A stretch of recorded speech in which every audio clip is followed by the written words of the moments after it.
बहुत बहुत स्वागत है आप सभी विद्यार्थियों का आपके अपने YouTube चैनल वी पाइज एजुकेशन में। हम एक बार फिर आ गए हैं। हमारी जो सीरीज चल रही थी क्लास 12th बायोलॉजी एनसीईआरटी, उसमें हमारा टॉपिक नंबर 2 चल रहा था ह्यूमन रिप्रोडक्शन, जिसमें हमने रिप्रोडक्शन के बेसिक्स को देखा, फिर हमने मेल रिप्रोडक्टिव सिस्टम देखा, फिर हमने फीमेल रिप्रोडक्टिव सिस्टम देखा। आज हम इस वीडियो में समझने वाले हैं मेंस्ट्रुअल साइकिल को, उसके बाद फर्टिलाइजेशन को, देन इम्प्लांटेशन को। आज हम देखेंगे menstrual cycle, fertilisation and implantation. साथ ही साथ हम इसमें समझने वाले हैं यहाँ पर जो फेजेज होती हैं उनके ऑर्डर पर जो स्टूडेंट है वो कंफ्यूज हो जाते हैं। इसके साथ फर्टिलाइजेशन के बाद जो स्टेजेज हैं लाइक मोरूला, ब्लास्टूला, ब्लास्टोसिस्ट, इनका जो ऑर्डर है उसमें स्टूडेंट कंफ्यूज हो जाते हैं। तो मैं आपसे वादा करता हूं इस वीडियो में, अगर आप इस वीडियो को पूरा देखते हैं तो इस वीडियो में हम फेजेज का जो कंफ्यूजन है वो दूर हो जाएगा हमारा, साथ ही साथ जो स्टेजेज है वो अच्छे से समझ जाएंगे। इसी के साथ हम इस वीडियो में मेंस्ट्रुअल साइकिल एंड फर्टिलाइजेशन से रिलेटेड जितने भी पीवाईक्यूज हैं वो भी सॉल्व करेंगे। तो उसके बाद आप समझ जाओगे टॉपिक में किस तरह के क्वेश्चन आते हैं, ताकि आपके सारे डाउट्स क्लियर हो जाएंगे। तो आप इस वीडियो को अगर पूरा देखते हैं, लास्ट तक बने रहते हैं, तो मैं आपको कह सकता हूं कि आपके सारे डाउट्स दूर हो जाएंगे। तो देर ना करते हुए शुरू करते हैं मेंस्ट्रुअल साइकिल। हमारा फर्स्ट टॉपिक है यहाँ पर मेंस्ट्रुअल साइकिल। सबसे पहले मेंस्ट्रुअल साइकिल की डेफिनेशन से स्टार्ट करते हैं। तो डेफिनेशन है यहाँ पर, definition, the reproductive cycle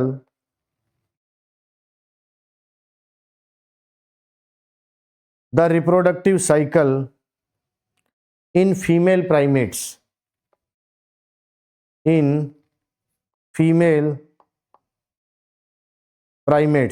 female primates में कौन कौन, like monkeys, apps and human beings. monkeys, apes and human beings is termed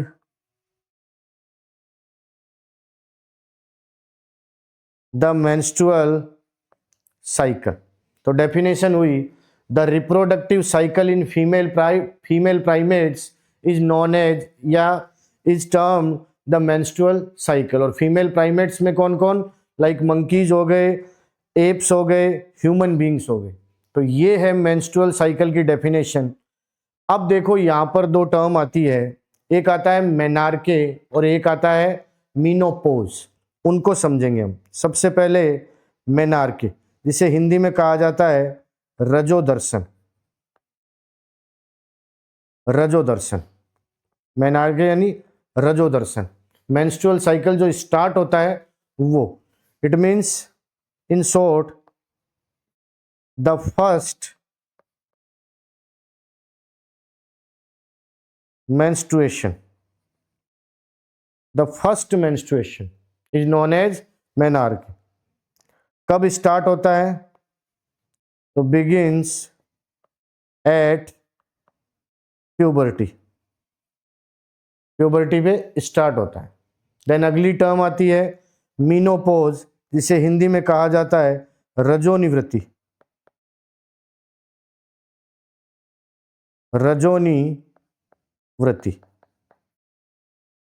रजोनिवृत्ति, तो उसमें हम कह सकते हैं the cessation of the menstrual cycle बंद हो जाए। ठीक है, ह्यूमन बीइंग में अप्रोक्सीमेट 50 ईयर की एज में मीनोपॉज की कंडीशन आ जाती है। इट मीन्स जो मेंस्ट्रुअल साइकिल है वो स्टॉप हो जाता है। तो उसके लिए कह सकते हैं the cessation of the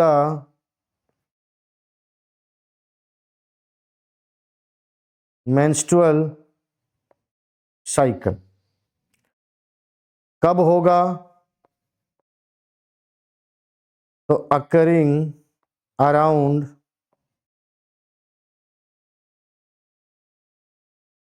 50 years of age. जब लगभग 50 ईयर की एज हो जाएगी तब मीनोपॉज होगा। ठीक है, अब हम बात करें इस मेंस्ट्रुअल साइकिल के ड्यूरेशन की। ड्यूरेशन की बात करें, साइकिल ड्यूरेशन, तो देखो ये इसका एवरेज इंटरवल अगर हम देखें तो एनसीईआरटी कहती है 28 और 29 डेज का है। ध्यान रखना इस बात का, एनसीईआरटी के डाटा हमें अच्छे से याद रखने। तो the average interval is about 28 और 29 डेज। ठीक है, ये एनसीईआरटी ने दे रखा है। Then one ovum is released during the middle of each cycle. हर मेंस्ट्रुअल साइकिल के मिडल में 14th डे पर लगभग एक ओवम रिलीज होता है। ठीक है, ये है साइकिल ड्यूरेशन। इट मीन्स अगर हम बात करें वन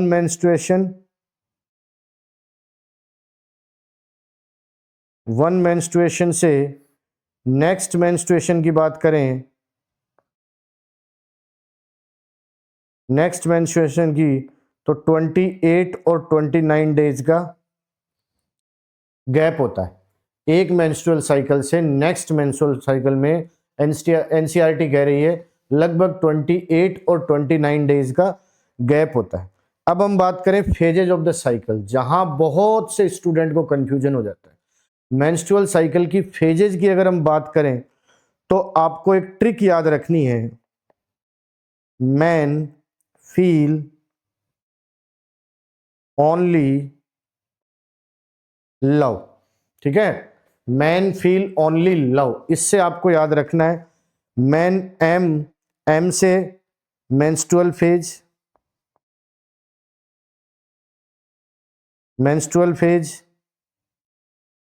देन सेकंड एफ से फॉलिक्यूलर फेज,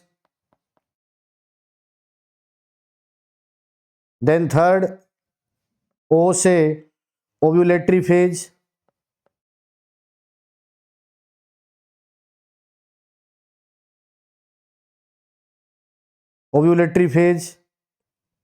देन एल से ल्यूटियल फेज। ये चारों फेज हैं, menstrual phase, follicular phase, ovulatory phase and luteal phase.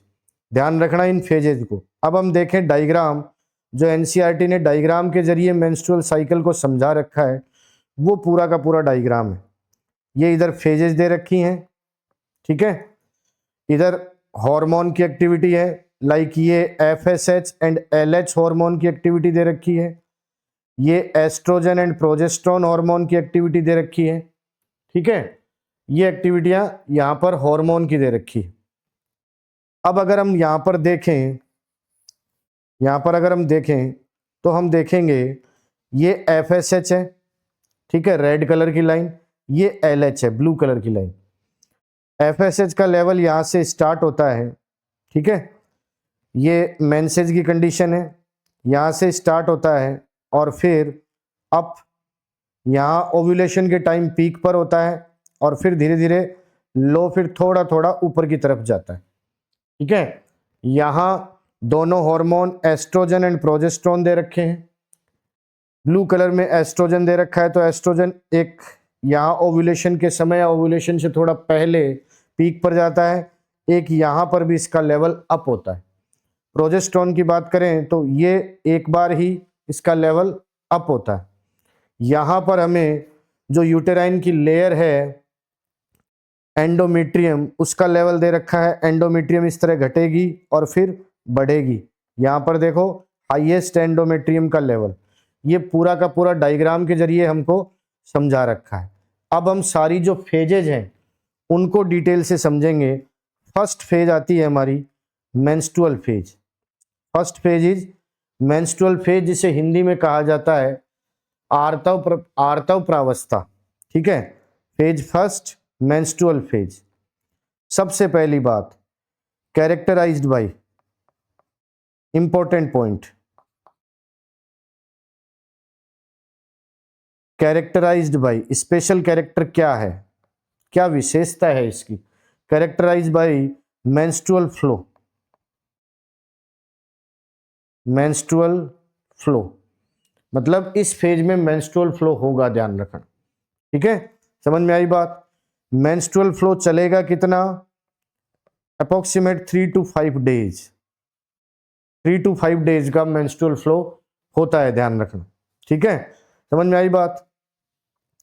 Then next point हम देखें तो occurs only if the released, जो ओम रिलीज्ड होगा, released ovum is not fertilised, is not fertilised. ठीक है, समझ में आई बात? अगर जो ओवम है वो फर्टिलाइज नहीं होगा तब ये कंडीशन होगी। ठीक है, देन रिजल्टिंग, क्या रिजल्ट होगा? Resulting from the breakdown, breakdown मतलब जो ओवम रिलीज हुआ है अगर वो फर्टिलाइज्ड हो गया तो फर्टिलाइजेशन के बाद वो ओवम जाकर जो यूट्रस है उसकी एंडोमेट्रियम से अटैच हो जाएगा, तब मेंस्ट्रुअल साइकिल स्टॉप हो जाएगा। बट अगर फर्टिलाइजेशन नहीं होता है, समझ में आई बात? फर्टिलाइजेशन नहीं होता है, उस कंडीशन में क्या होगा? जो एंडोमेट्रियम उसका ब्रेकडाउन होगा, breakdown of the endometrium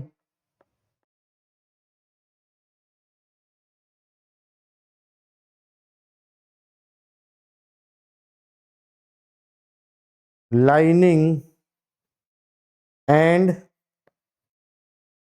its blood vessels, and its blood vessels, endometrium की जो लाइनिंग है वो और ब्लड वेसल्स उनका ब्रेकडाउन होगा, वो ही मेंस्ट्रुअल फ्लो की फॉर्म में बाहर रिलीज होंगे, ध्यान रखना। ठीक है, वही मेंस्ट्रुअल फ्लो की फॉर्म में रिलीज होंगे। अब सबसे पहली बात एनसीईआरटी क्या कह रही है? Lack of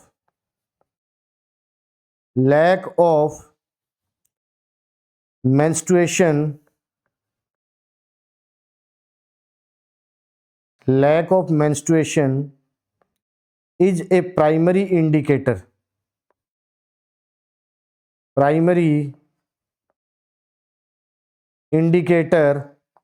of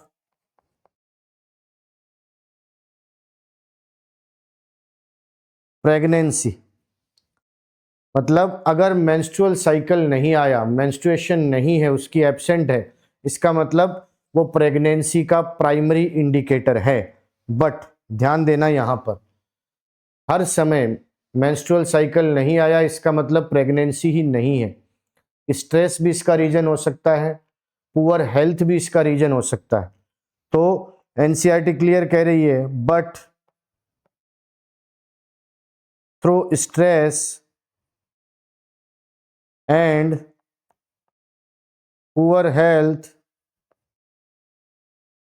can also cause lack of menstruation। Poor health और स्ट्रेस भी इसका रीजन हो सकता है। ठीक है, अब हम सेकंड स्टेज पर आते हैं, विच इज फॉलिक्यूलर फेज, पुटकीय प्रावस्था, जिसे हिंदी में पुटकीय प्रावस्था कहते हैं या फिर प्रोलिफरेटिव फेज। ठीक है, फॉलिक्यूलर फेज। तो ध्यान देना, सबसे पहली बात जो फॉलिकल बनेंगे, प्राइमरी फॉलिकल्स, फॉलिकल्स का जो order, primary follicle, secondary follicle, tertiary follicle, Graafian follicle, ये सब का ऑर्डर जो है, ये प्रीवियस वीडियो में आप जाके अच्छे से इनका फॉर्मेशन कैसे होता है, जो हमारा गैमेटोजेनेसिस का वीडियो है, उसको पूरे को आप अच्छे से देखो। उसमें ट्रिक्स के जरिए पूरा ऑर्डर, पूरा फ्लो चार्ट के जरिए चीज़ें समझाई हुई है। इनमें आपको कंफ्यूजन हो तो आप जाकर वहाँ देख सकते हैं। Primary follicles grow into, primary follicle कहाँ ग्रो करता है? Fully mature Graafian follicle, Graafian follicles. जो प्राइमरी फॉलिकल है वो फुल्ली मैच्योर ग्रेफियन फॉलिकल में मॉडिफाइड होता है, ठीक है। Then the endometrium, the endometrium regenerates, endometrium दोबारा बनने लग जाती है थ्रू प्रोलिफरेशन, थ्रू प्रोलिफरेशन, ठीक है। अब नेक्स्ट, ये इंपॉर्टेंट है, ध्यान देना। Next, secretion of gonadotropins, gonadotropins LH and FSH, LH and FSH increase gradually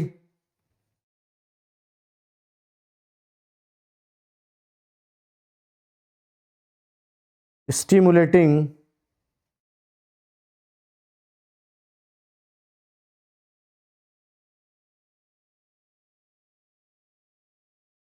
follicular development, stimulating follicular development and follicular development को स्टिमुलेट करते हैं LH एंड FSH का जो लेवल इंक्रीज होता है, follicular development and oestrogen secretion, oestrogen secretion, ठीक है। ये कुछ इंपॉर्टेंट पॉइंट हैं फॉलिकुलर फेज के।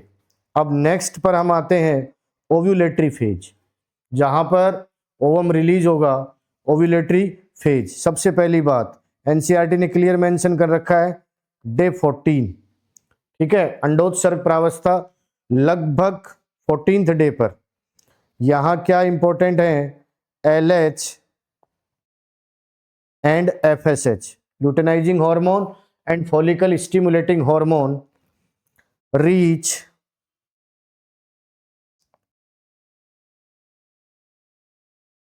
देयर पीक लेवल, अपने पीक लेवल पर पहुंच जाते हैं, ठीक है। ये कुछ इंपॉर्टेंट पॉइंट्स हैं यहां पर। Peak level in the middle of the cycle, middle of the cycle, यानी about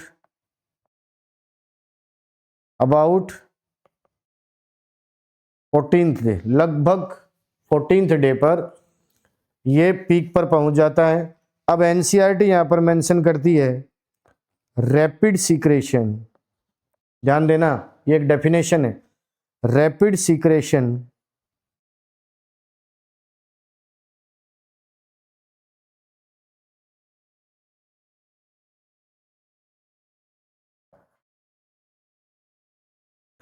rapid secretion of LH leading to its maximum level during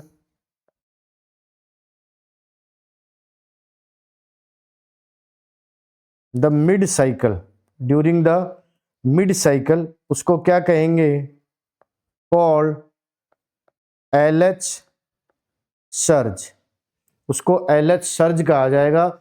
ये LH सर्ज की डेफिनेशन है, ध्यान रखना, एनसीईआरटी ने क्लियर इसको मेंशन कर रखा है इस डेफिनेशन को। Rapid secretion of the LH leading to its maximum level during the mid cycle called LH surge. ठीक है, देन मैक्सिमम जो LH लेवल मैक्सिमम चला गया है, maximum LH levels induce the rupture of the Graafian follicle। जो LH का level maximum पहुंच गया है वो ग्रेफियन फॉलिकल को रैप्चर करने के लिए इंड्यूस करता है, ग्रेफियन फॉलिकल। अब ग्रेफियन फॉलिकल जब रप्चर होगा तो आप प्रीवियस वीडियो में अच्छे से देख चुके हो, वहां पर हमने देखा था प्राइमरी यूसाइड, secondary, tertiary, then Graafian follicle. Graafian follicle जब रप्चर होता है तो उससे क्या रिलीज होता है, ओवम रिलीज होता है। टू रिलीज द ओवम, क्या रिलीज होता है, ओवम रिलीज होता है, और उस प्रोसेस को क्या कहते हैं, ovulation. This process is called ovulation, यानी ओव्यूलेशन की प्रोसेस हो जाती है। ये है हमारी थर्ड फेज। ठीक है, देन आते हैं हम fourth phase which is called luteal और सीक्रेटरी फेज। ल्यूटियल और सीक्रेटरी फेज, स्त्रावी प्रावस्था। इसमें हम देखें तो देखो, सबसे पहली बात, ग्रेफियन फॉलिकल रप्चर हुआ, ओवम रिलीज हुआ, इट मीन्स ओव्यूलेशन हुआ। ओवम रिलीज हो गया, अब जो ग्रेफियन फॉलिकल बचा है वो कार्पस ल्यूटियम की फॉर्म में कन्वर्ट होगा फोर्थ फेज में। तो यहां पर the remaining parts of Graafian follicle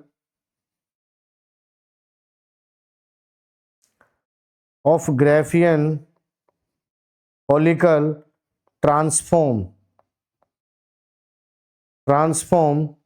into the carpus luteum,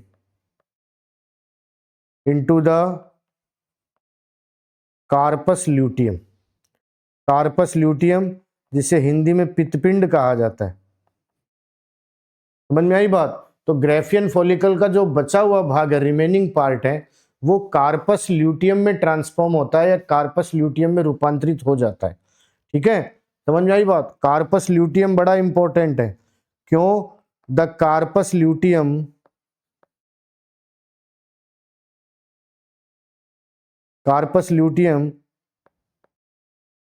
secretes large amount of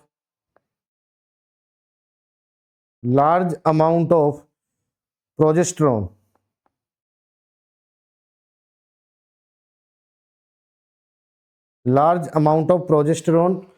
secret करता है।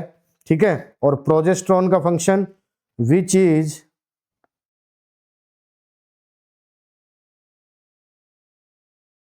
essential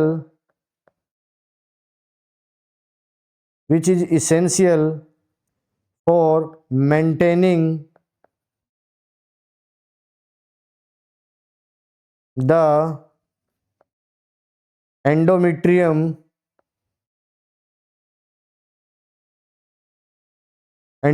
को मेंटेन करने में बहुत बड़ा रोल प्ले करता है। For fertilised egg implantation,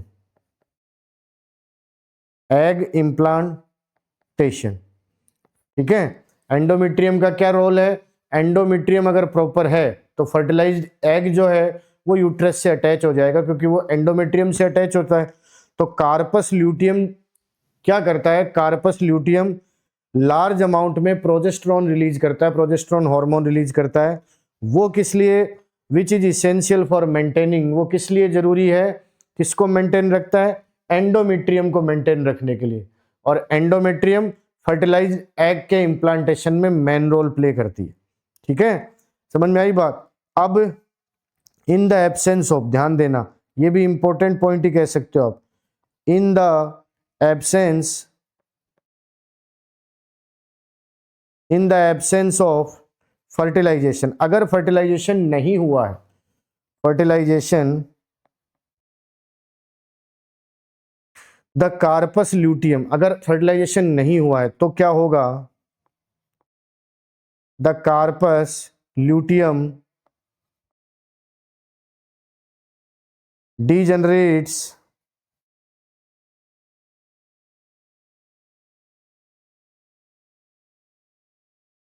corpus luteum degenerate हो जाता है। अब ये डिजेनरेट होगा, इट मींस इसके बाद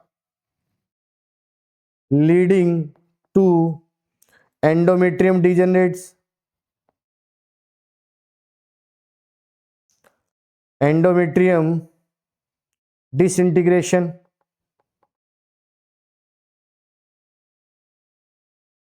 एंडोमेट्रियम भी डिजेनरेट या डिसइंटीग्रेशन हो जाता है उसका।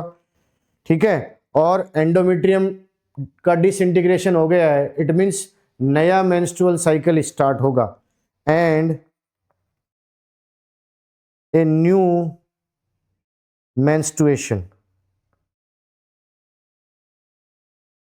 नया मेंस्ट्रुएशन जो है वो स्टार्ट हो जाएगा अभी। तो ये है ल्यूटियल सीक्रेटरी फेज, जिसमें ग्रेफियन फॉलिकल का रिमेनिंग पार्ट कार्पस ल्यूटियम में कन्वर्ट होता है। कार्पस ल्यूटियम प्रोजेस्टेरोन रिलीज करता है, प्रोजेस्टेरोन एंडोमेट्रियम को मेंटेन रखने में मेन रोल प्ले करता है। ठीक है, अब हम बात करें, ये हम बात कर रहे हैं मेंस्ट्रुअल साइकिल जो है ये प्राइमेट्स फॉलो करते हैं, बट जो नॉन प्राइमेट्स हैं क्या वो भी मेंस्ट्रुअल साइकिल फॉलो करते हैं? तो उसके लिए मैं आपको बता दूं, जो नॉन प्राइमेट है, नॉन प्राइमेट, वो ओस्ट्रस साइकिल फॉलो करते हैं, ध्यान रखना। कौन सा साइकिल? Oestrus cycle. तो नॉन प्राइमेट्स, मैमल्स लाइक आपका काऊ हो गया, ठीक है, गाय, डॉग, ये सब mammals undergo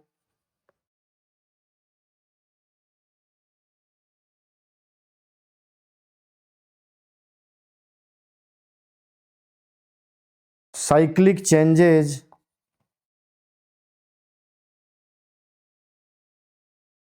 called oestrus cycle, उसको ओस्ट्रस साइकिल कहते हैं।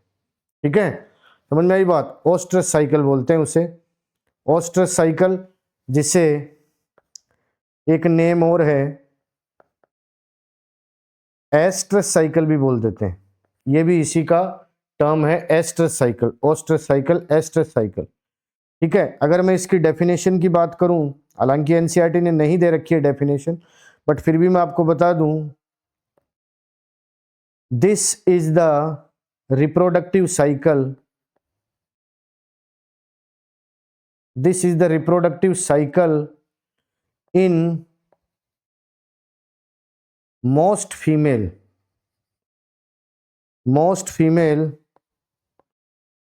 non-primates mammals like cows, dogs, cats, etc. involving hormonal changes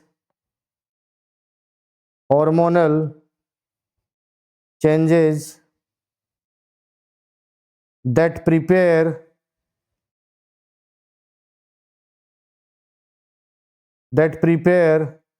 the body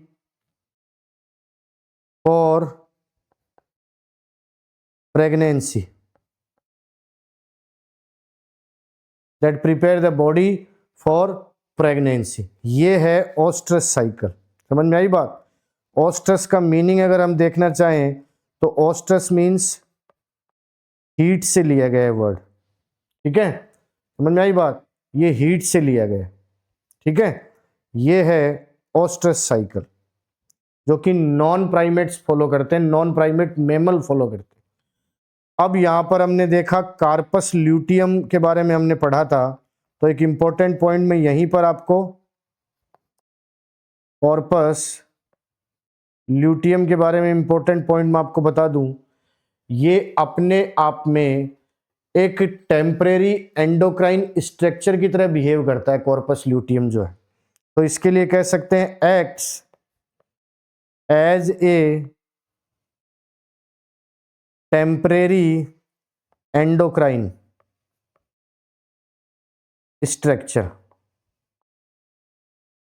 structure responsible for progesterone secretion, क्योंकि ये प्रोजेस्टेरोन का सीक्रेशन करता है कार्पस ल्यूटियम। ये है हमारा मेंस्ट्रुअल साइकिल। मेंस्ट्रुअल साइकिल पूरा देखा हमने, पूरे डायग्राम को समझा अच्छे से, ये पूरा डायग्राम इसका अच्छे से समझा हमने, ठीक है। लेवल, हार्मोन का लेवल, एंडोमेट्रियम का जो लेवल है वो, ठीक है।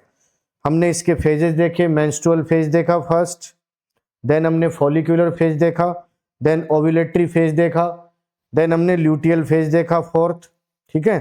फिर हमने नॉन प्राइमेट जो ऑस्ट्रस साइकिल फॉलो करते हैं वो देखा, कार्पस ल्यूटियम का मेन फंक्शन देखा। ये है मेंस्ट्रुअल साइकिल। अब हम आते हैं फर्टिलाइजेशन पर। अब हम देखेंगे फर्टिलाइजेशन, ठीक है। उससे पहले एक टेबल, कंपैरेटिव स्टडी जो follicular phase and luteal phase में कंपैरेटिव स्टडी की बात करें तो इसमें हम देख सकते हैं, फॉलिकुलर फेज में हम देखेंगे प्राइमरी फॉलिकल जो है वो ग्रेफियन फॉलिकल में कन्वर्ट होता है। देन आप ल्यूटियल फेज की बात करोगे तो ग्रेफियन फॉलिकल कार्पस ल्यूटियम में कन्वर्ट होता है, ठीक है। यूटेराइन इवेंट में हम देखेंगे फॉलिकुलर फेज में एंडोमेट्रियम का रीजनरेशन होता है, जबकि ल्यूटियल फेज में एंडोमेट्रियम का मेंटेनेंस होता है, ठीक है। हार्मोन की बात करें, डोमिनेंट हार्मोन की फॉलिकुलर फेज में एस्ट्रोजन, ठीक है, और ल्यूटियल में प्रोजेस्टेरोन। समझ में आई बात। फॉलिकुलर फेज में LH और FSH ग्रेजुअली इंक्रीज होते हैं, और ल्यूटियल में जो LH और FSH है वो डिक्लाइन होता है, उनका लेवल कम होता है। ये एक टेबल के जरिए आपको कंपैरेटिवली समझाने का कि आप समझ पाओ अच्छे से, और मैं थोड़ा सा साइड में हो जाता हूँ, आप देख सकते हो। वैसे भी जो भी कुछ आप लिख नहीं पाए थे या नोट नहीं कर पाए थे, वो जितना भी कंटेंट हम पढ़ते हैं यहाँ पर बोर्ड पर, हम जो पढ़ते हैं हमारे इंटरेक्टिव क्लासेस में, उनका वी पाइज एजुकेशन के टेलीग्राम चैनल पर PDF की फॉर्म में वीडियो के लिंक के जस्ट नीचे पूरा का पूरा PDF आपको मिल जाएगा नोट्स का, वहां से आप देख सकते हो। तो आप टेलीग्राम पर जाकर वी पाइज एजुकेशन से भी फॉलो कर लो, उसको भी फॉलो कर लो, ताकि आपको PDF भी मिलता रहे, ठीक है। अब हम आते हैं फर्टिलाइजेशन एंड इम्प्लांटेशन पर। सबसे पहले हम फर्टिलाइजेशन के बारे में देखेंगे, ठीक है, जिसमें हम इंसेमिनेशन एंड ट्रांसपोर्ट को देखेंगे। फर्टिलाइजेशन से स्टार्ट करते हैं। फर्टिलाइजेशन में सबसे पहले हम देखेंगे इंसेमिनेशन एंड ट्रांसपोर्ट, ठीक है। इंसेमिनेशन एंड ट्रांसपोर्ट, तो देखो सीमन जो है, semen is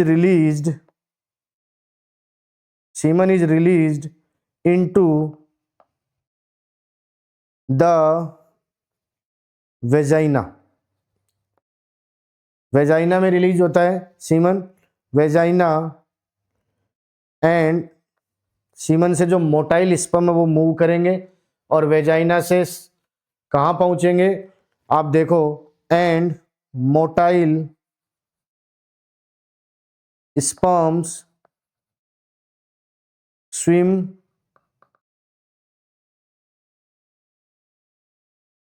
through the cervix and uterus, cervix फिर यूटेरस से होते हुए टू रीच, कहाँ पहुंचेंगे, एम्पुला रीजन, फैलोपियन ट्यूब के एम्पुला रीजन तक जाएंगे, to reach the ampullary region of the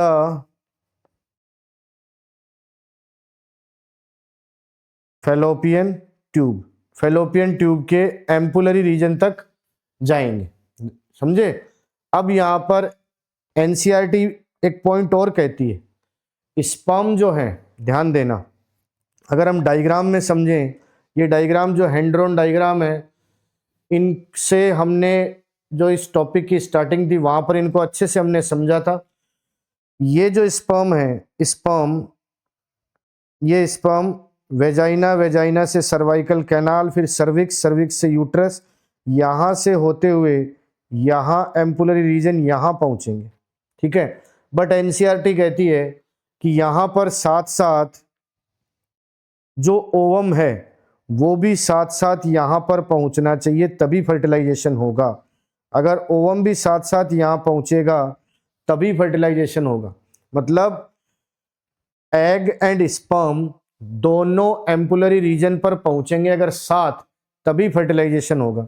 तो यहां एनसीईआरटी क्या कह रही है, एनसीईआरटी कह रही है the ovum released by the ovary is also transported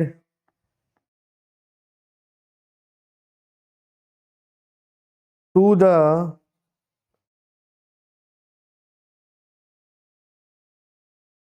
ampullary region, दोनों के दोनों एम्पुलरी रीजन पर एक साथ पहुंचने चाहिए तभी फर्टिलाइजेशन होगा भी। मतलब यहां से आप अगर देखते हो इस डायग्राम को, इस डायग्राम को हम पहले अच्छे से स्टडी कर चुके हैं, तो हम देखेंगे ये हमारी फैलोपियन ट्यूब है, ये फैलोपियन ट्यूब के पार्ट हैं, ये इम्फंडिबुलम है, इसकी ट्रिक भी मैंने आपको सिखा दी थी, ये एम्पुला है, ये इस्थमस है, ठीक है। ये हमारा यूट्रस है, यूट्राइन कैविटी, ठीक है। ये सर्विक्स पार्ट है, ये सर्वाइकल कैनाल है, ये वेजाइना है। तो स्पर्म यहाँ सीमन के जरिए वेजाइना में रिलीज हुए, वेजाइना से सर्वाइकल कैनाल, सर्विक्स से होते हुए यूटेराइन कैविटी में पहुंचे, यहाँ पहुंचे बहुत सारे स्पर्म, ठीक है, स्विम करते हुए बहुत सारे स्पर्म, यहाँ से कुछ स्पर्म इधर मूव करेंगे और यहाँ एम्पुलरी रीजन पर यहाँ पहुंचेंगे। अब यहीं पर एग, एग यहाँ ओवरी से रिलीज हुआ, ओवम रिलीज होकर यहाँ पहुंचा, यहीं पर जब एग पहुंचेगा, दोनों एक साथ पहुंचेंगे तभी फर्टिलाइजेशन होगा। और कहाँ होगा, एम्पुलरी रीजन पर होगा, ठीक है। फिर फर्टिलाइजेशन एग, जो फर्टिलाइज्ड एग है वो आगे मूव करेगा इस तरफ और यूटेराइन कैविटी में आएगा और यूट्रस की एंडोमेट्रियम से इम्प्लांट होगा। ये पूरा प्रोसेस है, ठीक है। तो इसलिए कह सकते हैं फर्टिलाइजेशन, हम यहां कह सकते हैं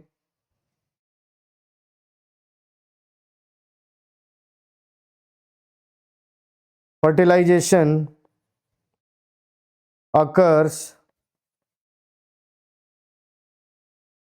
here only if both gametes, दोनों gametes are transported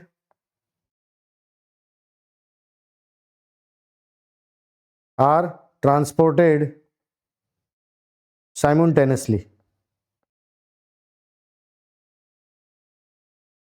ठीक है। इसीलिए एनसीईआरटी कह रही है कि यही एक रीजन है कि all copulation lead to fertilisation and pregnancy, मतलब जितने भी, not all copulation lead to fertilisation and pregnancy. अब हम देखेंगे फर्टिलाइजेशन को, means male gamete and female gamete का फ्यूजन होगा। तो fertilisation, when a sperm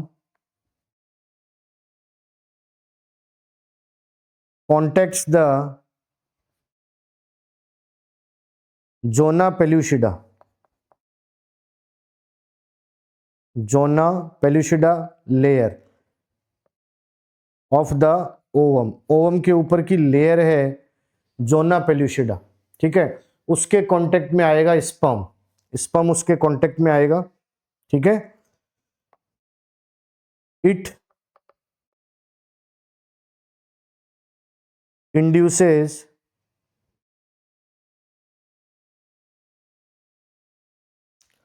membrane changes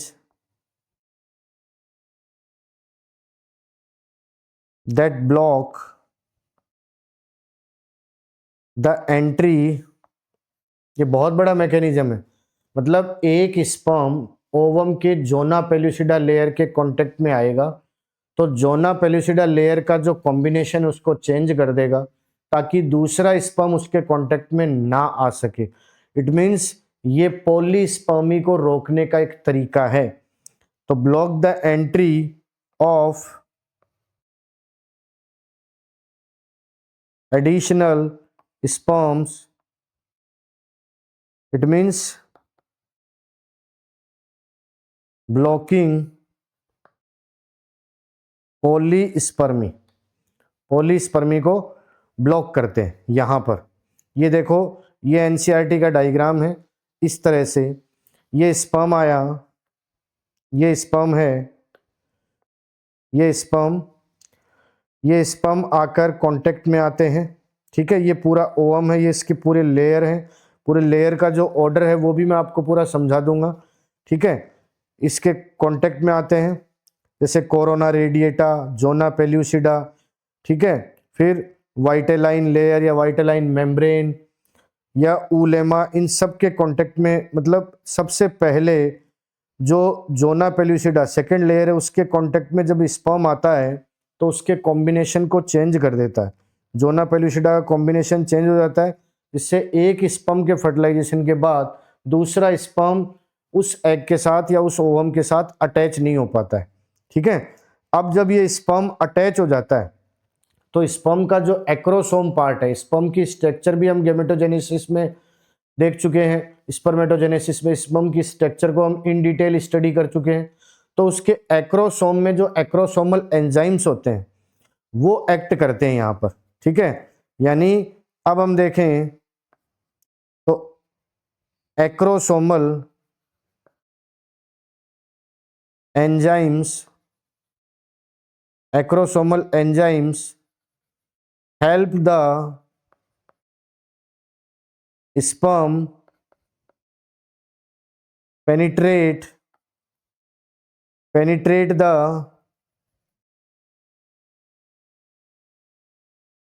zona pellucida में पेनिट्रेट करते हैं, एंड जो ओवम की प्लाज्मा मेम्ब्रेन है, प्लाज्मा मेम्ब्रेन तक पहुंचते हैं, ठीक है। ये पूरा डायग्राम है। इस डायग्राम में एक चीज देखो, यहां मैंने मेंशन कर दिया है हर एक लेयर को ऑर्डर वाइज, ठीक है। मैं थोड़ा सा हट जाता हूं, अब अच्छे से डायग्राम की स्टडी कर लो, फिर मैं आपको बताता हूं। फर्स्ट जो लेयर होती है वो है, यहां पर आप देखोगे, कोरोना रेडिएटा। फर्स्ट लेयर कौन सी है? Corona radiata. सबसे पहली बात, आउटर मोस्ट लेयर है, ठीक है, आउटर मोस्ट लेयर है।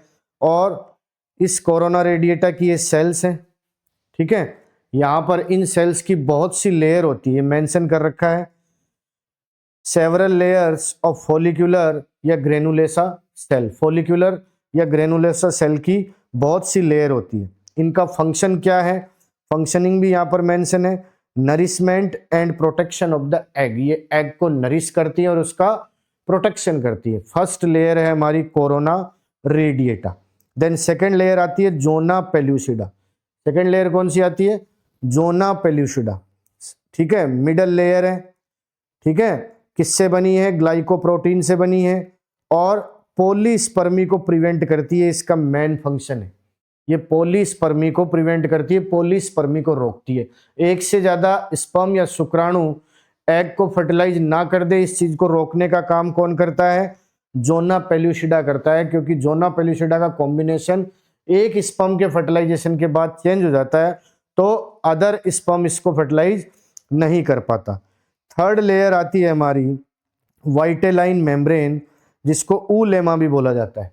वाइटेलाइन मेम्ब्रेन या ऊलेमा, ध्यान देना, इसको एग्स प्लाज्मा मेम्ब्रेन भी कह सकते हैं। एग की प्लाज्मा मेम्ब्रेन है ये, ठीक है। इनर मोस्ट लेयर होती है, एग के ऊपर की इनर मोस्ट लेयर होती है, किससे बनी है? प्रोटीन फाइबर से बनी है। किससे बनी है? प्रोटीन फाइबर से बनी है।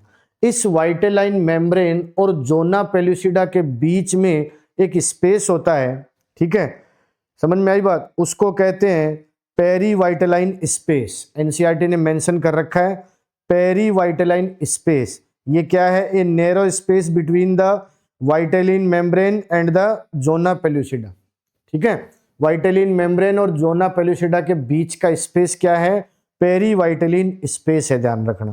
समझ में आई बात? फिर हम बात करें तो ये ऊप्लाज्म है, यानी साइटोप्लाज्म है इसका, ठीक है। ये पूरा का पूरा डायग्राम एनसीईआरटी का डायग्राम है। इसके साथ कुछ एडिशनल चीजें यहाँ पर मैंने ऐड कर दी हैं, तो आप चाहो तो स्क्रीनशॉट ले सकते हो। मैं यहाँ से थोड़ा सा हट जाता हूँ, अच्छे से आप स्क्रीनशॉट ले सकते हो।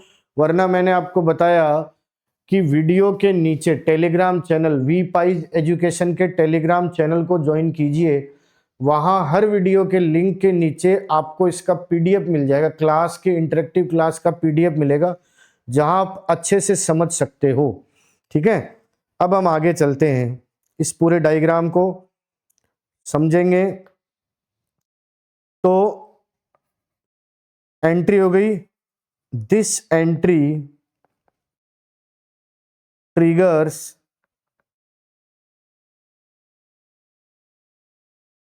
the completion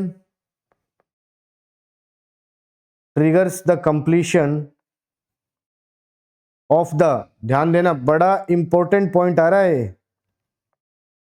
बहुत इंपॉर्टेंट पॉइंट है, of the second meiotic division.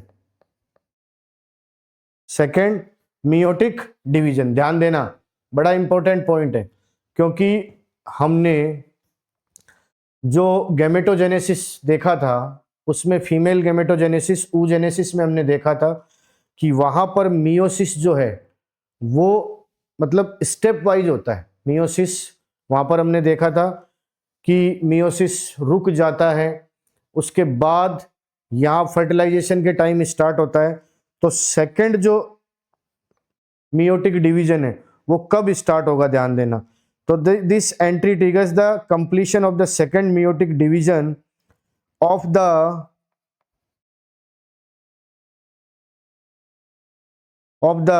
Secondary oocyte, ठीक है। सेकेंडरी oocyte का जो सेकंड मियोटिक डिवीजन है वो कब ट्रिगर होगा, कब स्टार्ट होगा? जब ये स्पर्म की एंट्री हो जाएगी उसके बाद स्टार्ट होगा, ठीक है। समझ में आई बात? लेकिन फर्टिलाइजेशन से पहले हो जाएगा, मतलब स्पर्म और ओवम के फ्यूजन से पहले। दिस अनइक्वल डिवीजन हम पहले देख चुके हैं। आपको इसको इन डिटेल पढ़ना है तो गैमेटोजेनेसिस वाले पार्ट में हमारे आपके जो अपने वी पाइज एजुकेशन चैनल पर एनसीईआरटी की बुक में जो सब टॉपिक्स हैं उनको अच्छे से इन डिटेल समझाया गया है।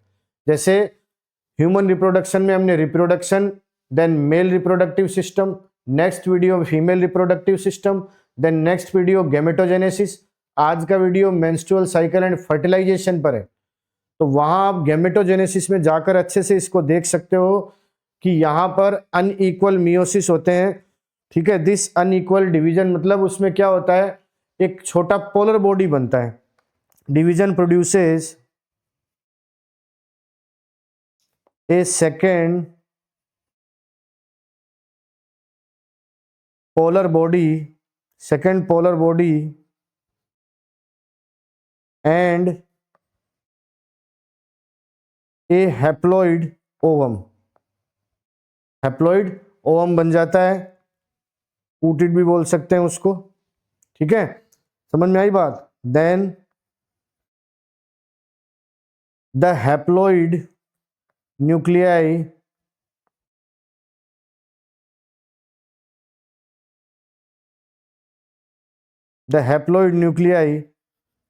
of the sperm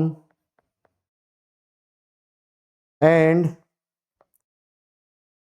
ovum, मतलब स्पर्म एंड ओवम का जो हैप्लॉइड न्यूक्लियाई है उनमें फ्यूजन होगा, fuse and to form a diploid zygote. क्या बन गया? डिप्लॉइड जाइगोट बन गया, ध्यान रखना, समझ में आई बात। यहां पर ध्यान रखना, डिप्लॉइड जाइगोट बन गया है।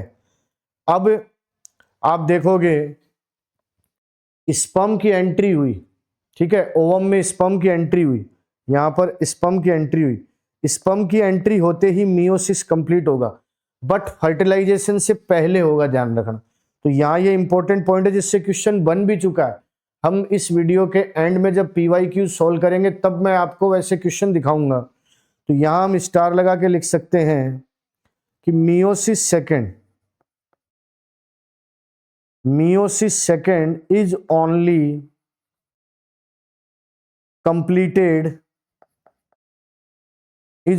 completed after sperm entry.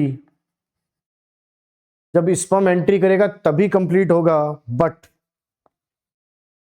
Before fertilisation. Fertilisation means fusion of nuclei, दोनों न्यूक्लियस के फ्यूजन से पहले। इंपॉर्टेंट पॉइंट है, ध्यान रखना इस पॉइंट को, बड़ा ही इंपॉर्टेंट पॉइंट है भैया, ठीक है, समझ में आई बात। इससे क्वेश्चन बन चुका है, ठीक है ना। ये है फर्टिलाइजेशन, मीन्स ये स्पर्म एंटर हुआ, अब यहां स्पर्म में है हैप्लॉइड न्यूक्लियस, देन ओवम में हैप्लॉइड न्यूक्लियस, दोनों में फ्यूजन होके डिप्लॉइड न्यूक्लियस फॉर्म होगा। और वो जो डिप्लॉइड स्ट्रक्चर है वो एम्पुलरी रीजन से स्टार्ट होकर इस तरह से ट्रेवल करेगी, और ट्रेवल करते करते अपनी फॉर्म चेंज करेगी, सेलुलर कंडीशन चेंज होगी, ठीक है। अब हम नेक्स्ट आते हैं सेक्स डिटर्मिनेशन पर, ठीक है। सेक्स डिटर्मिनेशन आप अच्छे से जानते हो, फिर भी मैं आपको थोड़ा सा यहाँ पर NCERT ने अच्छे से मेंशन कर रखा है। ह्यूमन में आप मेल की बात करोगे, ह्यूमन में मेल एंड फीमेल, तो मेल में XY क्रोमोजोम एंड फीमेल में XX क्रोमोजोम होते, ठीक है। It means male X and Y chromosome, female हर समय XX क्रोमोजोम, ठीक है। गैमीट XY XX, इनका जब फ्यूजन होगा XX, तो female progeny, it means girl child form होगी, लड़की पैदा होगी। यहाँ XX लड़की पैदा होगी, यहाँ XY लड़का पैदा होगा, देन यहाँ XY लड़का पैदा होगा।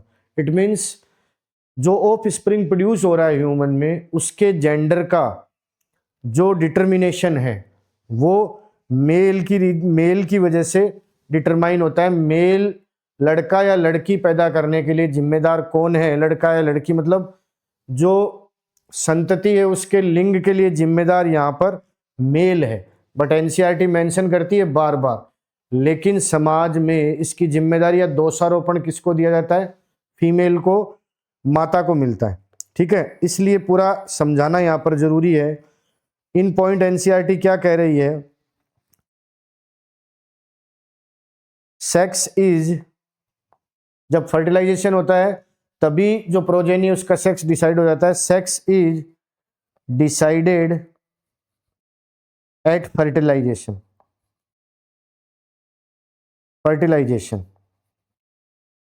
फर्टिलाइजेशन पर ही डिसाइड हो जाता है।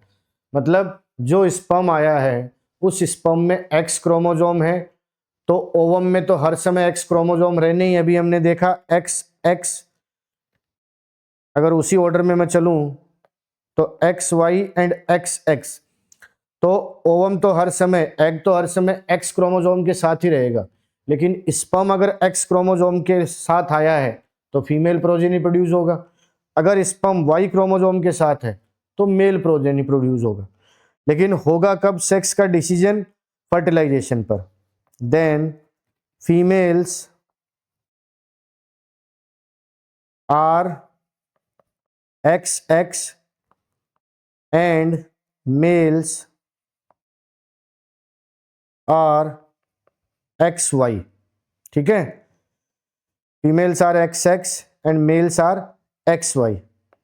Since 50% of sperms carry X, 50% sperm जो होते हैं वो एक्स कैरी करते हैं, and 50% carry Y, 50% Y carry करते हैं और 50% एक्स कैरी करते हैं। ठीक है, जबकि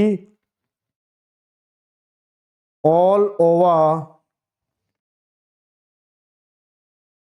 कैरी एक्स क्रोमोसोम, मतलब फीमेल में हर ओवा में एक्स क्रोमोसोम होगा। ठीक है, इट मींस यहां पर क्लियरली एनसीईआरटी ने मेंशन किया है the father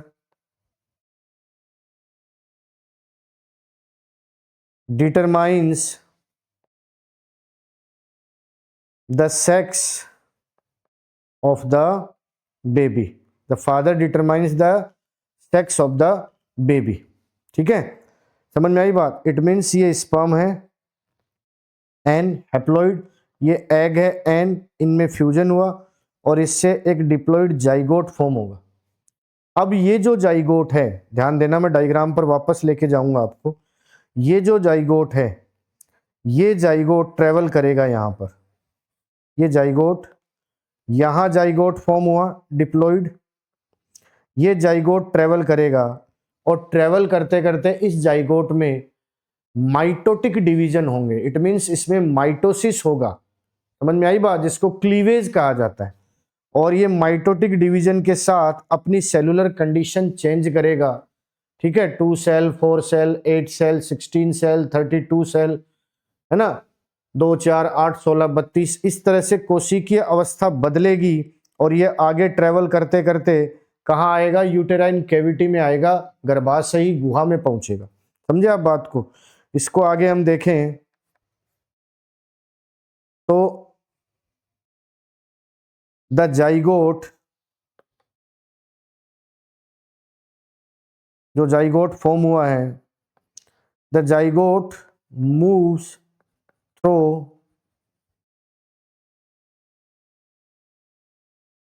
the isthmus, isthmus के थ्रू मूव करेगा। ठीक है, ये जो फेलोपियन ट्यूब के पार्ट हम पहले पढ़ चुके हैं।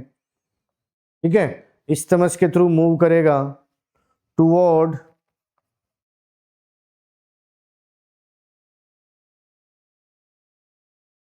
द यूटेरस, यूटेरस की तरफ। It undergoes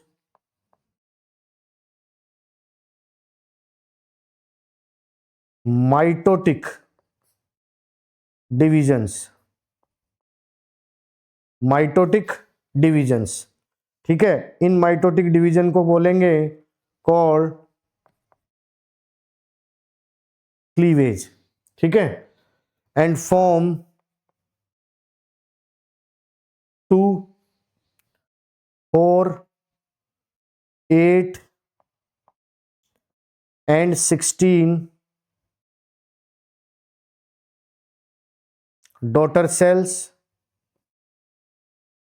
called blastomeres, called blastomeres। ध्यान रखना, यहां कंफ्यूजन होता है। ठीक है, ब्लास्टोमेर मतलब 2 कोशिकीय अवस्था, 4 कोशिकीय अवस्था, 8 कोशिकीय अवस्था, इस तरह से 16 कोशिकीय अवस्था। ये जो परिवर्तन होंगे ये ब्लास्टोमियर कहलाएंगे। ठीक है, ये अवस्थाएं, मतलब ये जो शेप बन रही है ब्लास्टोमियर। ठीक है ना, समझ में आई बात? अब यहां पर इंपॉर्टेंट पॉइंट आता है, ध्यान देना, जिससे क्वेश्चन आ भी चुका है। The embryo with 8 to 16 blastomeres, 8 to 16 blastomeres is called a morula. उसको क्या बोलेंगे? मोरूला। अंडरलाइन कर लेना इसको, मैं हट जाता हूं, आप इसको अंडरलाइन कर लेना भैया।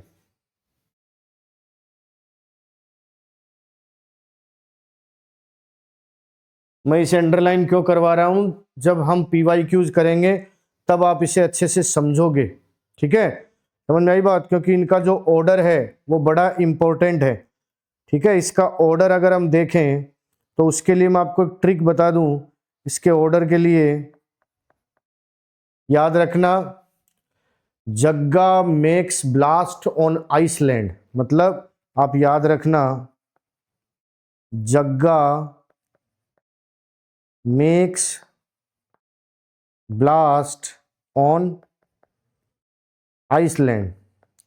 इस ट्रिक से आप याद रख सकते हो। मींस जग्गा सबसे पहले बनेगा जाइगोट, देन उसके बाद बनेगा मोरूला, देन उसके बाद बनेगा ब्लास्टूला या ब्लास्टोसिस्ट, ब्लास्टोसिस्ट, ठीक है? ब्लास्टोसिस्ट अभी आप देखोगे ब्लास्टोसिस्ट फॉर्म होगी, देन उसका होगा इम्प्लांटेशन, उसका होगा इम्प्लांटेशन। ये ऑर्डर है, zygote, morula, blastocyst, then implantation, ठीक है? आप इस ट्रिक के जरिए इसको याद कर सकते हो भी। एनसीईआरटी ने डायग्राम दे रखा है क्लियरली, उस डायग्राम को हम समझते हैं। यहां पर देखो, ये क्लियरली ओवम है, ठीक है? लेयर है, ये फर्टिलाइजेशन हुआ, स्पर्म ने स्पर्म्स आए, एक स्पर्म का फर्टिलाइजेशन हुआ, एन, ये एन, अब इनका फ्यूजन हो गया और ये डिप्लॉइड 2n फॉर्म हो गया, ठीक है? ये डिप्लॉइड 2n फॉर्म हो गया। अब इसमें 2 सेल फॉर्म हो गई, 2 सेल, देन 1 2 3 4 4 सेलुलर कंडीशन आ गई, देन 1 2 3 4 8 सेलुलर कंडीशन आ गई। यहां आप देख सकते हो ये फर्टिलाइजेशन एम्पुलरी रीजन पर हुआ, एम्पुलरी रीजन से ट्रेवल किया, ट्रेवल करता करता जाइगोट सबसे पहले कन्वर्ट होगा, ठीक है? यहां पर फिर वो मोरूला बनेगा, आगे की तरफ चलता जा रहा है, यूटेराइन कैविटी में आ गया और जो यूट्रस की एंडोमेट्रियम है उसके साथ अटैच हो गया, इट मींस इम्प्लांटेशन हो गया, which is called blastocyst implantation. Blastocyst form हो गई है, ठीक है? 8 to 16 ब्लास्टोमियर की कंडीशन को तो मोरूला कहेंगे, उसके बाद ब्लास्टोसिस्ट कहेंगे, ध्यान देना इसको, ठीक है? समझ में आई बात? अगर हम समझें इसको अच्छे से, मैं डायग्राम के जरिए भी आपको बता दूंगा। देखें, द मोरूला ट्रांसफॉर्म्स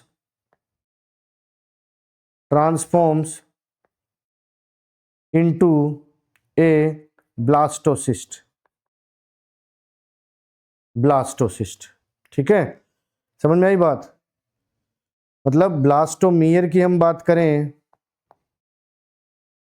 ब्लास्टोमियर क्या है और ब्लास्टोसिस्ट क्या है, उसमें अगर डिफरेंस की बात करें तो blastomere is one of the early dividing cells 2 4 8 16 cell stage from a zygote, ठीक है? जाइगोट से जो 2 4 8 16 ये जो कंडीशन, ये जो सेल कंडीशन हो रही है वो ब्लास्टोमियर है, ठीक है? इनिशियली यहां पर ध्यान देना, इनिशियली टोटीपोटेंट होते हैं, इनिशियली टोटीपोटेंट। अब हम बात करें ब्लास्टोसिस्ट क्या होता है।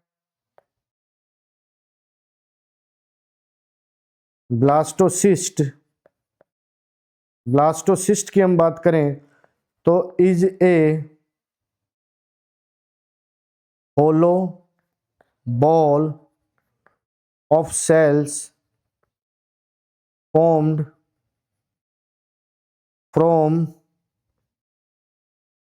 from these blastomere. इन ब्लास्टोमियर से ये hollow ball like structure form होती है। ठीक है, मतलब ये जो स्ट्रक्चर आपको दिख रही है ये है ब्लास्टोसिस्ट। अगर मैं इस ब्लास्टोसिस्ट को इन डिटेल यहाँ पर समझाऊं आपको, तो ये देखो ये ब्लास्टोसिस्ट है। ठीक है, इसमें आप देखोगे ये ब्लास्टोसिस्ट की स्ट्रक्चर है।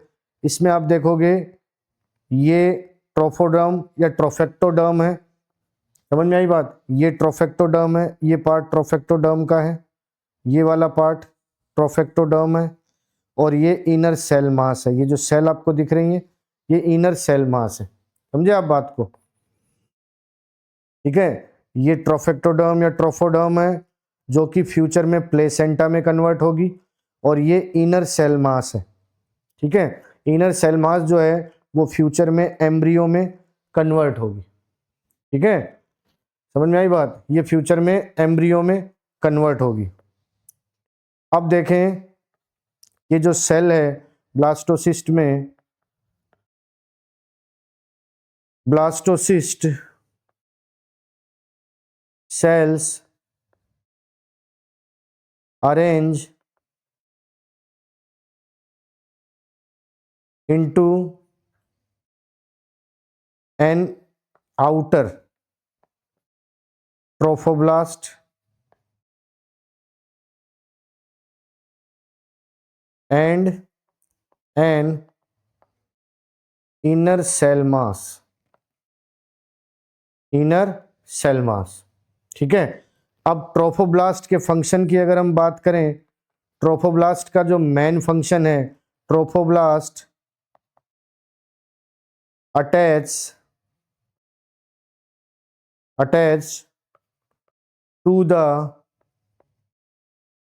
एंडोमेट्रियम से अटैच होती है trophoblast. Then inner cell mass, inner cell मास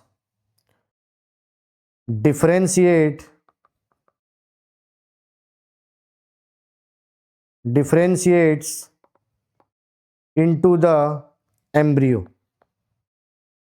ये किस में डिफरेंशिएट होती है? एम्ब्रियो में। ठीक है, समझ में आई बात? देन एनसीईआरटी कहती है यूटेराइन सेल्स डिवाइडेड। ये जो स्ट्रक्चर आपको दिख रही है ब्लास्टोसिस्ट, यहां हम देखें अगर इस स्ट्रक्चर को जूम करके अगर हम देखें तो ये जो ब्लास्टोसिस्ट है ये अटैच किसके साथ हो रही है? ये किसके साथ अटैच हो रही है? आपको दिख रहा है क्लियरली, ये यूटेराइन के एंडोमेट्रियम से अटैच होगी। तो वो अटैच होगी कैसे? वो कैसे अटैच होगी? तो यूटेराइन सेल्स डिवाइडेड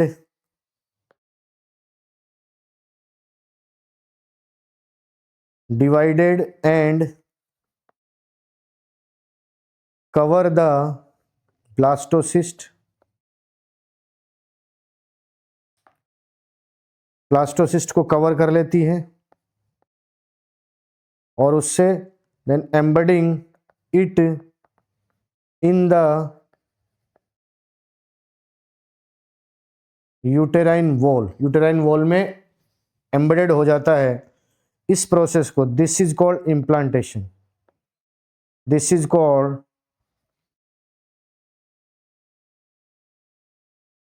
इम्प्लांटेशन। इसको क्या बोलते हैं? इम्प्लांटेशन बोलते हैं भैया, ध्यान रखना इस बात को, समझे? इसे बोलते हैं implantation.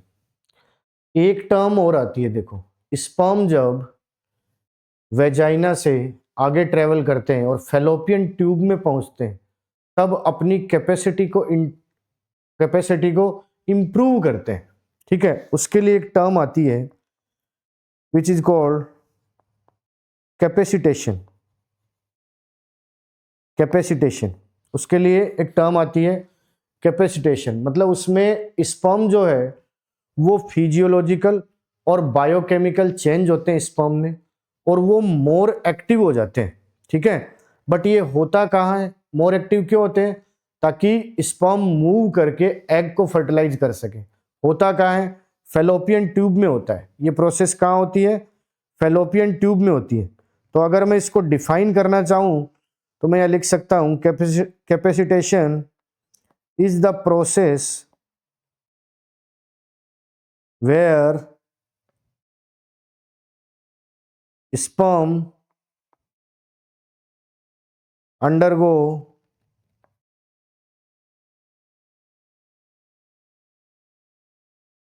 physiological and biochemical changes in the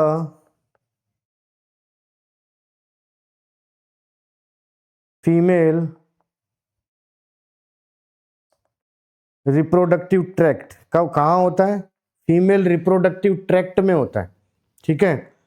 transforming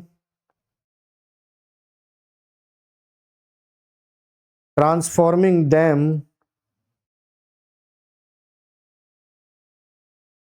to being fully capable to fertilizing an egg। मतलब फुल्ली कैपेबल हो जाते हैं कि एग को फर्टिलाइज कर सके। मैं हट जाता हूं, आप इस प्रोसेस को नोट कर सकते हैं।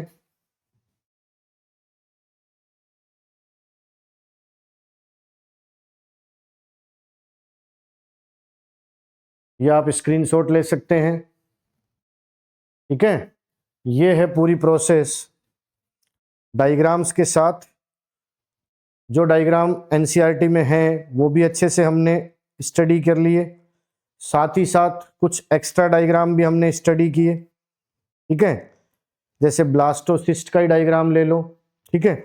साथ ही साथ हमने डायग्राम्स में कुछ चीज़ें ऐड भी की, जैसे यहाँ फर्टिलाइजेशन होता कहाँ है वो वर्डिंग में है, लेकिन हम यहाँ डायग्राम के जरिए उसको समझ चुके हैं।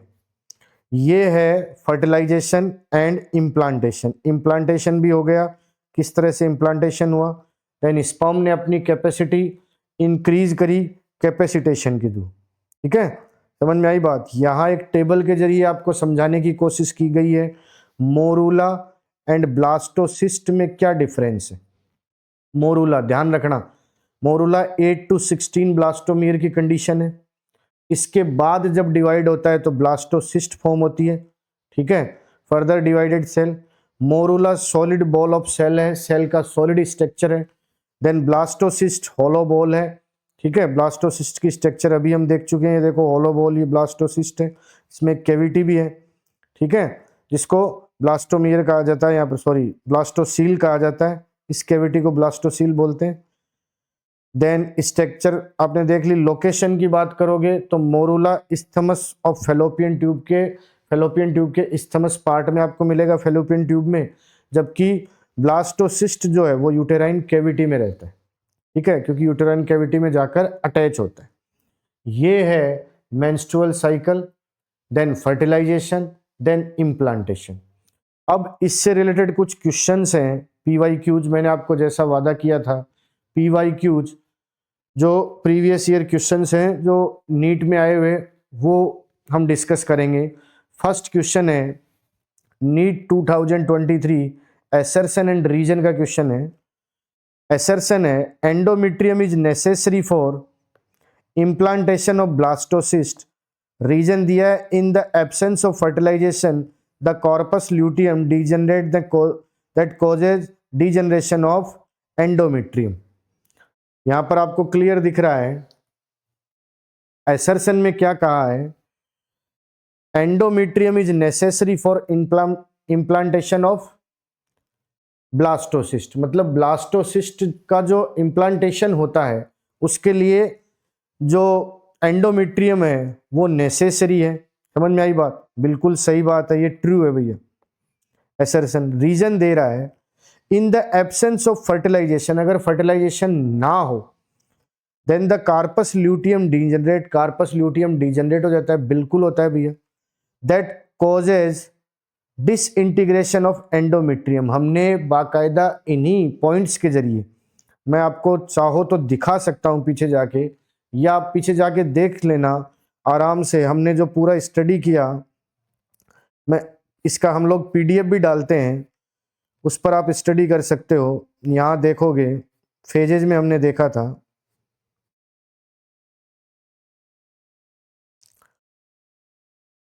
फेजेज में हमने पूरा देखा था। ये देखो, corpus luteum secrete progesterone release करता है, absence of fertilisation the corpus luteum degenerate leading to endometrium disintegration, endometrium का डिसइंटीग्रेशन हो जाता है। हम जहां इंपॉर्टेंट होता है वहां पर हम टर्म्स भी चेंज नहीं करते हैं, ठीक है, वर्ड भी चेंज नहीं करते हैं। क्यों? उसका रीजन यही है क्योंकि चाहे नीट हो, चाहे आपका सीयूईटी हो, जिसके फॉर्म अभी चल रहे हैं, बहुत से स्टूडेंट अप्लाई कर रहे हैं अपनी ड्रीम यूनिवर्सिटी तक जाने के लिए, सीयूईटी हो चाहे बोर्ड हो, एनसीईआरटी की जो लाइनें हैं वो स्टेटमेंट वाइज आती है, एसर्शन रीजन में आती है, स्टेटमेंट वाइज क्वेश्चन आता है। तो इसीलिए हमारे वीडियोज लंबे जरूर होते हैं बट वे हैं बहुत आपके लिए हेल्पफुल, ठीक है, नॉलेजेबल है। पूरा हम आपको लिख कर पूरा समझाते हैं ताकि आप साथ साथ भी प्रैक्टिस करना चाहो तो साथ साथ प्रैक्टिस करो, या आप स्क्रीनशॉट ले सकते हो, नोट्स बनाओ साथ साथ, ताकि आपकी बहुत जबरदस्त तैयारी हो। क्योंकि कॉम्पिटिटिव एग्जाम्स का जो लेवल है वहां पर हम एक वर्ड को भी नहीं छोड़ सकते, कहीं से भी क्वेश्चन आ सकता है, इसलिए हम आपको लिख कर पूरा इन डिटेल समझाते हैं, ठीक है। वही देख लो, यहाँ पर नीट 2023 का क्वेश्चन दे रखा है, in the absence of fertilisation the corpus luteum degenerates that causes disintegration, यही टर्म आई है, ऑफ एंडोमेट्रियम। बिल्कुल ये भी ट्रू है, यानी दोनों के दोनों ट्रू है। बट यहां पर आप देखोगे both A and R is true, बिल्कुल सही, R true, but R is not the correct explanation of A. जो रीजन है वो ए का, आर जो है वो ए का एक्सप्लेनेशन नहीं है करेक्ट, तो यहां पर option number A is right, option number A यहां पर सही होगा, ध्यान देना इस बात का। फर्स्ट क्वेश्चन, नेक्स्ट क्वेश्चन पर चलते हैं। नीट 2021 का क्वेश्चन है, question receptors for sperm binding, बहुत अच्छा क्वेश्चन है, मैं इस क्वेश्चन को स्टार लगाऊंगा भाई। Receptors for sperm binding in mammals are present on, mammals में स्पर्म जाकर ओवम से बाइंड होता है, इसके रिसेप्टर कहाँ पर अवेलेबल होते हैं? ध्यान रखना, ओवम के किस पार्ट पर होते हैं? Zona pellucida, corona radiata, vitelline membrane, then perivitelline space. बहुत जबरदस्त क्वेश्चन है, डबल स्टार लगा रहा हूं इसके, नीट 2021 में आया हुआ है। क्लियरली आपको बता दूं, यहां पर अच्छे से आप समझ लो, वो रिसेप्टर जोना पेल्यूसिडा में होते हैं, ठीक है ना। Zona pellucida have receptors for sperm binding, ध्यान देना, बहुत जबरदस्त क्वेश्चन है, ठीक है। नेक्स्ट क्वेश्चन पर आते हैं, क्वेश्चन नंबर 3, नीट फेज 1 2020 में था। यहाँ पर किस टॉपिक पर क्वेश्चन है वो भी हम लोग कोशिश करके मेंशन करते हैं, मियोसिस कंप्लीशन पर क्वेश्चन है। अभी हमने लिखकर, आपको लिखकर मैंने बताया था, उसी पर क्वेश्चन है, meiotic division of the secondary oocyte is completed, secondary oocyte का मियोटिक डिवीजन कब कंप्लीट होता है? फर्स्ट ऑप्शन दे रखा है at the time of copulation, नहीं भैया।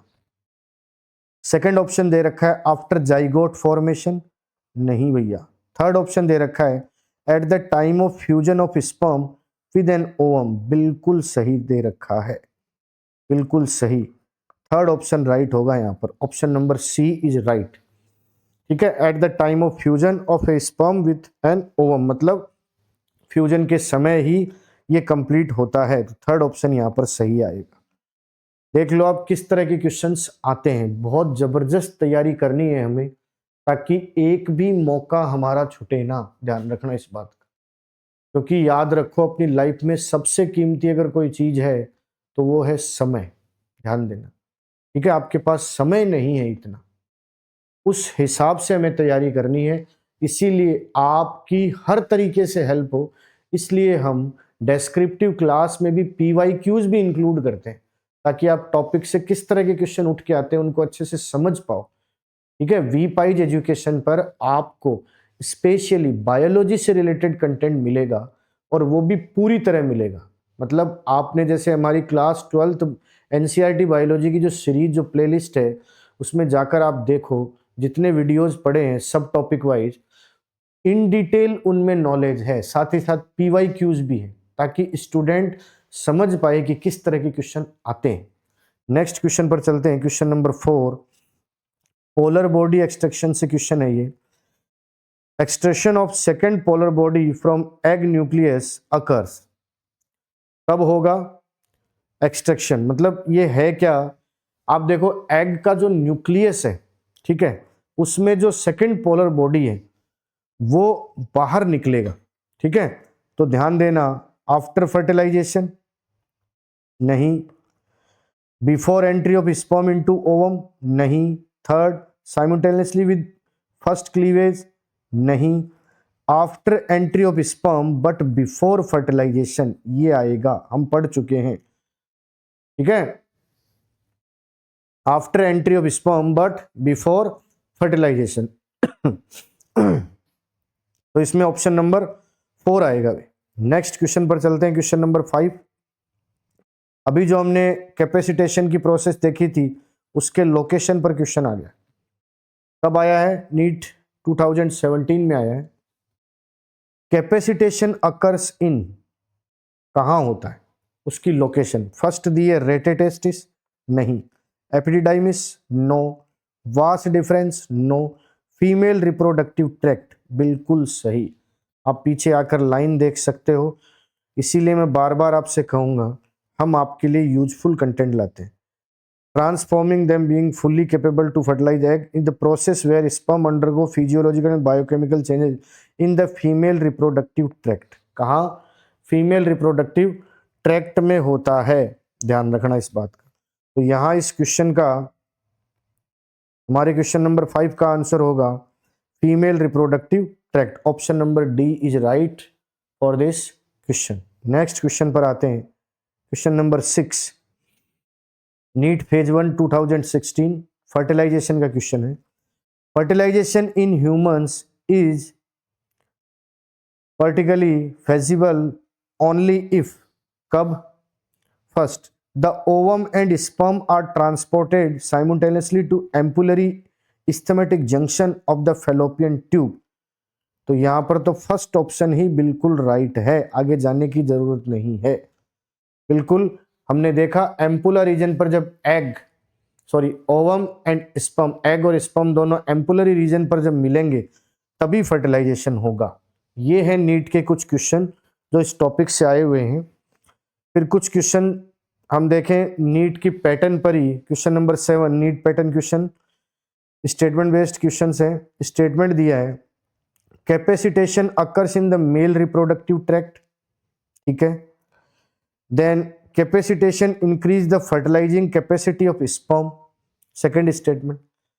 तो आपके अकॉर्डिंग आप इसको समझो अच्छे से। इन स्टेटमेंट वाइज क्वेश्चन में छोटी सी एरर कर देता है, और हम जल्दबाजी में हड़बड़ाहट में क्वेश्चन को गलत करके आ जाते हैं। अभी ऊपर से देखने पर हमें दोनों स्टेटमेंट सही लग रहे हैं, लेकिन यहां पर गौर करो, मेल रिप्रोडक्टिव ट्रैक्ट की बात कर रहा है, जबकि कैपेसिटेशन कहाँ होता है? फीमेल रिप्रोडक्टिव ट्रैक्ट में होता है। ध्यान दें, समझ में आई बात? It means first statement is wrong but second statement is right. ध्यान रखना, समझे आप बात को? चलो जी, अगला question number 8, which statement is correct regarding the morula. Morula के लिए कौन सा स्टेटमेंट करेक्ट है? First, it has 2 to 4 blastomere, no. Then it is formed in the uterus, no, uterus में कहाँ फॉर्म होगा। Then it contains 8 to 16 blastomere, right, ये statement right है यहाँ। Then it attach to the perimetrium, no, ये भी wrong है। तो सी जो स्टेटमेंट है, थर्ड स्टेटमेंट जो है वो राइट है, किसके लिए? मोरूला के लिए। समझे? ठीक है। नेक्स्ट ऐसा ही क्वेश्चन मोरूला से related, the embryo with 8 to 16 blastomere is called, 8 to 16 blastomere के एम्ब्रियो को क्या कहेंगे? ठीक है, दिस इज कॉल्ड मोरूला, उसको क्या बोलेंगे? मोरूला। तो यहां पर ऑप्शन नंबर सी आएगा। चलो next question statement wise. Statement first, यहां पर देखो, the inner cell mass contains stem cells which can give rise to all tissues. ठीक है, inner cell mass contain stem cell which can give rise to all tissues. ठीक है साहब, बात ये तो राइट है। Then the trophoblast differentiate into the 3 germ layer. Trophoblast, यहां पर ये गड़बड़ है, ये स्टेटमेंट रॉन्ग है। ट्रोफोब्लास्ट जो है वो 3 जर्म लेयर में कन्वर्ट नहीं होती है, ठीक है, या डिफरेंशिएट नहीं होती है, इनर सेल मास ही डिफरेंशिएट होता है। तो यहाँ पर statement first is right but statement second is false या रॉन्ग कह सकते हो। ये कुछ क्वेश्चंस हैं जो नीट और सीयूईटी जैसे कॉम्पिटिटिव एग्जामिनेशन में इस तरह से स्टेटमेंट वाइज क्वेश्चंस पूछे जाते हैं। एसएस नीट में असर्शन रीजन के क्वेश्चन भी आते हैं। तो हर एक कंटेंट जो आपके लिए यूजफुल है वो आपके अपने चैनल वी पाइज एजुकेशन पर आपको मिलेगा, क्योंकि इस चैनल पर आपके लिए स्पेशली बायोलॉजी से रिलेटेड वीडियोस पोस्ट किए जाते हैं। तो आप आपके अपने वी पाइज एजुकेशन चैनल को सब्सक्राइब कीजिए, लाइक कीजिए, शेयर कीजिए, अपने साथियों में से शेयर कीजिए, साथ ही साथ हमें कमेंट कीजिए आप। साथ ही साथ मैं आपसे दोबारा कहूँगा, वी पाइज एजुकेशन के टेलीग्राम चैनल से जुड़िए, ताकि आप टेलीग्राम चैनल पर वीडियो का लिंक आता है, उसके तुरंत नीचे जो हमने क्लास में पढ़ा है, जो पूरा ये पढ़ा है, इसका पूरा जो हमने लिखा है, लिख कर जो आपको पूरा समझाया गया है, उसका पीडीएफ फॉर्म में आपको टेलीग्राम चैनल पर मिल जाएगा, ताकि आपका कुछ मिस हो गया है तो आप वहां से नोट कर सकें या आप उन्हें नोट्स की फॉर्म में ले सकें। तो वी पाइज एजुकेशन के टेलीग्राम चैनल को भी ज्वाइन कीजिए, चैनल यूट्यूब चैनल को सब्सक्राइब कीजिए, ज़्यादा से ज़्यादा अपने साथियों तक पहुंचाइए, क्योंकि एक स्टूडेंट से ज़्यादा पावरफुल कोई और हो नहीं सकता। मैं बार बार कहता हूं, युवा वायु के विपरीत चलते हैं, आप चाहे वो हासिल कर सकते हैं। तो वी पाइज एजुकेशन से जुड़ने के लिए बहुत बहुत धन्यवाद। चैनल को सब्सक्राइब कीजिए, लाइक कीजिए, शेयर कीजिए। फिर मिलेंगे अगले वीडियो में इसी तरह के नॉलेजेबल, आपके लिए यूजफुल बायोलॉजी के वीडियो के लिए। वी पाइज एजुकेशन हमेशा आपके लिए कुछ नया करता रहेगा। बहुत बहुत धन्यवाद।